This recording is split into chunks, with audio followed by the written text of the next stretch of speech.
महाराष्ट्रात लोकसभा निवडणुकीची पडघम वाजू लागलेत। 19 एप्रिलला राज्यात पहिलं मतदान पार पडतं। या सगळ्या पार्श्वभूमीवर महाविकास आघाडीमध्ये सांगलीच्या लोकसभेच्या जागेवरून मोठा वाद पाहायला मिळतोय। काही नेते काँग्रेसमधले जे काही आहेत त्यांचा सांगलीवरचा जो दावा आहे तो अजूनही कायम आहे। एका बाजूला महाविकास आघाडीने आपलं जागा वाटप संयुक्त पत्रकार परिषदेच्या माध्यमातून जाहीर केलं असलं तरी सुद्धा सांगलीतील विश्वजित कदम असतील किंवा विशाल पाटील असतील यांनी या जागेवरून आपला दावा कायम सोडलाय। या सगळ्यावर बोलण्यासाठी सांगलीच्या माजी खासदार, राज्यातील माजी मंत्री आणि वसंतदादा पाटील यांच्या पत्नी शालिनीताई पाटील ताई, स्वागत आहे तुमचं। एकतर विशाल पाटलांनी आपला जो दावा आहे, जे तुमचे नातू आहेत, तो आपला दावा सोडत नाहीयेत। काँग्रेसमधून तिकीट मिळालं नाही, त्यात अपक्ष लढणार असं म्हणतायत। काय वाटतं तुम्हाला? तुम्ही काँग्रेसच्या ज्येष्ठ नेत्या राहिलेला आहात। मला वैयक्तिक कुणाचा राग लोभ नाही, पण ज्येष्ठ म्हणून आणि 50-60 वर्षाचा महाराष्ट्राच्या राजकारणाचा अभ्यास माझ्या जवळ आहे। मी स्वतः खासदार होते, आमदार होते, मंत्री होते महाराष्ट्रामध्ये। त्या सगळ्या अनुभवातून मी सांगते आहे की पक्षाने तिकीट दिलं असतं तर गोष्ट वेगळी। पक्षाने तिकीट दिलेलं नाही आणि तुम्ही बंडखोरी करून अपेक्षा उभं राहणार असला तर अपयशाखेरीज काही हातात लागणार नाही। आणि म्हणून तुम्ही आता ह्या वेळेला थांबावं आणि 5 वर्ष लोकांच्यासाठी मध्ये काम करून, आत्तापर्यंत माझ्या माहितीप्रमाणे तुम्ही लोकांच्यासाठी तुम्ही कार्यकर्ते नाही आहेत, तुम्ही स्वतःची कामं फक्त करता आणि तुम्ही कार्यकर्ते म्हणून 5 वर्ष काम करा आणि मग पक्षाजवळ तिकीट मागा। पक्षानं तुमचं शिफारस केली आणि तुम्हाला तिकीट मिळालं, महाराष्ट्राच्या काँग्रेसनं तुमची शिफारस केली आणि तुम्हाला तिकीट मिळालं, पुढच्या वेळेला ते उभं राहणं योग्य होईल। आता बंडखोरी करणं म्हणजे तुमच्या पत्रामध्ये अपयशाखेरीज काही पडणार नाही। निराश होऊन, तरुण वयामध्ये निराश होऊन बसू नका, त्याच्यापेक्षा कार्यरत व्हा, 5 वर्ष चांगलं काम करा आणि पुढच्या वेळेला प्रयत्न करा। आरोप असा होतोय की जरी ही जागा शिवसेनेला, उद्धव ठाकरेंच्या शिवसेनेला मिळाली असली तरी सुद्धा ही जागा शिवसेनेच्या परड्यात पडावी यासाठी जयंत पाटलांनी प्रयत्न केले आणि संदर्भ असा दिला जातो की जे पूर्वीचं परंपरागत राजकीय वैर आहे, वसंतदादा पाटील विरुद्ध राजाराम बापू, या कुठल्या तरी संघर्षाचा या सगळ्या गोष्टीला एक संदर्भ दिला जातोय की ते संघर्ष पुन्हा एकदा होऊ नये यासाठी हे प्रयत्न केले जातात। दादा आणि राजाराम बापू यांचा संघर्ष संपला ज्या वेळेला बापूंचं निधन झालं, त्यावेळेला वसंतराव दादांनी जयंतराव पाटलांना पुढं होऊन सगळी मदत केली आणि त्यांना त्यांच्या कॉलेज काढायचं होतं, त्यांचा कारखाना चांगला चालायचा होता। त्या सर्व कामामध्ये दादासाहेब स्वतः, मी कार्यक्रमाला होते, त्यांच्या कारखान्यावर ते गेले आणि त्यांनी सांगितलं की मी जयंतरावच्या पाठीशी उभा आहे। त्यानंतर ते खरेच उभं राहिले आणि आता त्या वैराचा काही भाग नाही। जयंतराव जे बोलतायत ते वस्तुस्थिती लक्षात घेऊन बोलतायत आणि जी आघाडीची संघटना आहे, ह्याची इंडिया आघाडीची संघटना आहे, त्याच्यामध्ये काँग्रेस आहे, त्याच्यामध्ये शरदचंद्र पवारांचा पक्ष आहे, त्याच्यामध्ये उद्धव ठाकरेंचा पक्ष आहे। फुटल्यानंतर सुद्धा जे आहेत ते उद्धव ठाकरे आणि शरदचंद्र हे इंडिया आघाडीमध्ये आहेत काँग्रेसबरोबर आणि त्याने जे करतायत ते एकमेकाच्या विचारानं करत असावेत।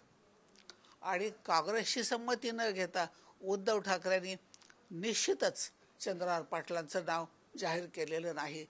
काँग्रेसची संमती घेतलेली असावी निश्चितपणानं। आणि आघाडीचा तो धर्म आहे, एकत्र काम करायचं, एक विचाराच्या विरानं करायचं, ही पद्धत आहे। ती पद्धत शिस्तीमध्ये पाळली जाते आहे आणि म्हणून आता चंद्रहार पाटलांची उमेदवारी जाहीर झाली, ते कामाला लागले, त्यांची संघटना जबरदस्तपणानं त्यांच्या पाठीमागं उभी आहे।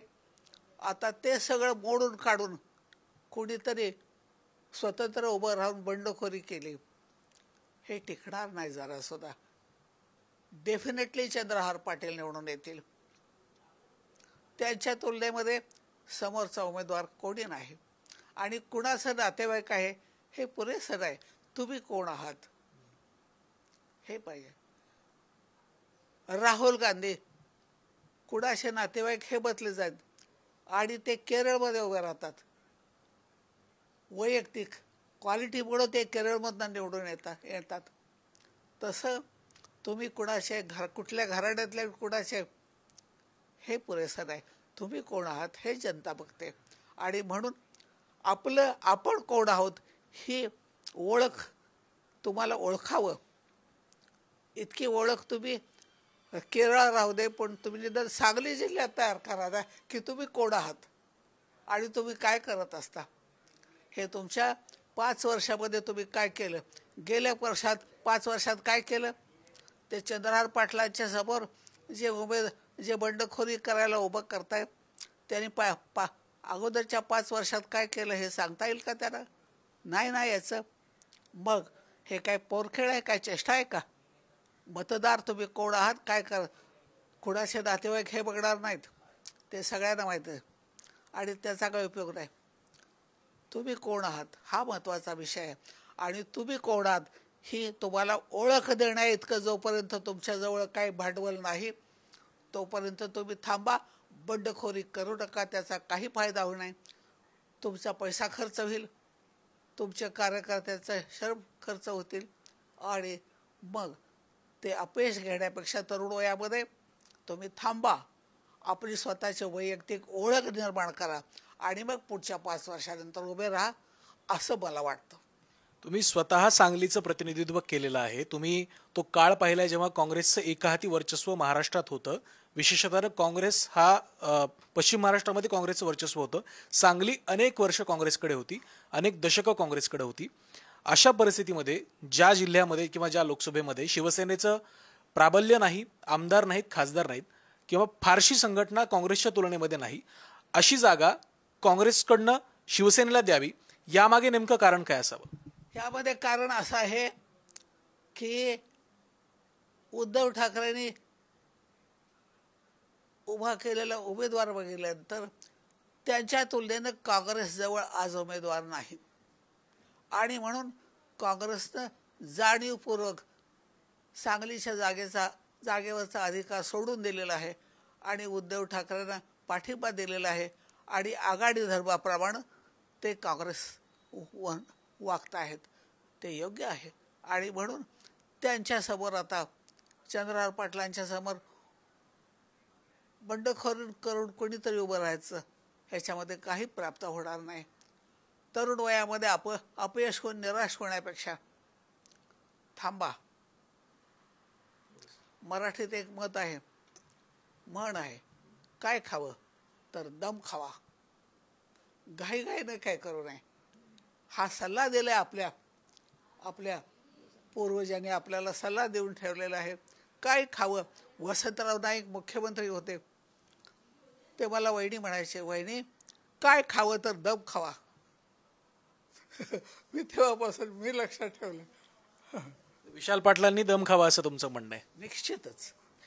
जसं राजकीय महाभारत सांगलीमध्ये निर्माण झालंय तसं पारिवारिक महाभारत बारामतीमध्ये निर्माण झालंय. सुप्रिया सुळे विरुद्ध अजित पवार, शरद पवार विरुद्ध अजित पवार. ती लढत कोण जिंकेल काय वाटतं तुम्हाला? कारण दोन्ही बाजूनी तुल्यबळ पद्धतीनं टक्कर दिली जाते. काल पवारांनी 50 वर्षांचे राजकीय विरोधक असलेल्या काकडे कुटुंबाची भेट घेतली होती. या सगळ्यात कोण वरचढ ठरते? हॅलो, शरदचंद्र पवार हे अनुभवी आहेत, ज्येष्ठ आहेत आणि 40 वर्षापासून काकडे कुटुंबाशी त्यांचं संघर्ष चाललेला आहे. मी पाहते, मी काकडे कुटुंबाच्या बाजूने होते. बाबालाल कोकडे म्हणून आमचे मराठा संघटनेमध्ये माराडाल काकडे म्हणून बारामतीचे ते निरेचे आमचे प्रमुख कार्यकर्ते होते. माझ्या पुस्तकात त्यांचा फोटो आहे बाबालाल काकड्यांचा. परंतु आता प्राप्त परिस्थितीमध्ये जुनी वैर लक्षात ठेवून चालत नाही. आपल्याला एक युद्ध जिंकायला आपल्याला निघू आहेत आणि त्यावेळेला समविचाराच्या सगळ्या लोकांना एकत्र घेऊन लढलं पाहिजे. शरदचंद्र पवार हे फार ज्येष्ठ आणि माझ्यापेक्षा लहान आहेत पण ज्येष्ठ आणि अनुभवी आहेत. त्यांनी ह्या सगळ्या लोकांना बरोबर घेतलं, जुनं सगळं विसरून दिलं. आणि जुनं म्हणजे असं काही वैयक्तिक भांडण नव्हतं, काहीतरी कारणावरून भांडण होतं. ते सगळं विसरून त्यांनी भेटीगाठी घेतल्या. काकडे परिवारात ते गेले आणि त्यांनी इतरही लहान मोठ्या नेत्यांच्या भेटी घेतल्या आणि मित्रत्वाचे संबंध पुन्हा एक जागृत केले. आता ही संघटना मोठी बरोबर, हे महाभारत आहे, महाभारत नावानं स्थित आहे. इथं सगळे बरोबर घेतले पाहिजेत. आणि इथं प्रामुख्यानं जे नेतृत्व करतायत ते महाभारतामध्ये श्रीकृष्णाने स्वतः नेतृत्व केलं आणि योग्य वेळेला नेतृत्व केलं. योग्य वेळेला गरज पडल्याप्रमाणे सूर्य झाकला. तसं शरद पवार हे ज्येष्ठ आहेत आणि त्यांनी खूप वर्ष राजकारण केलेलं आहे.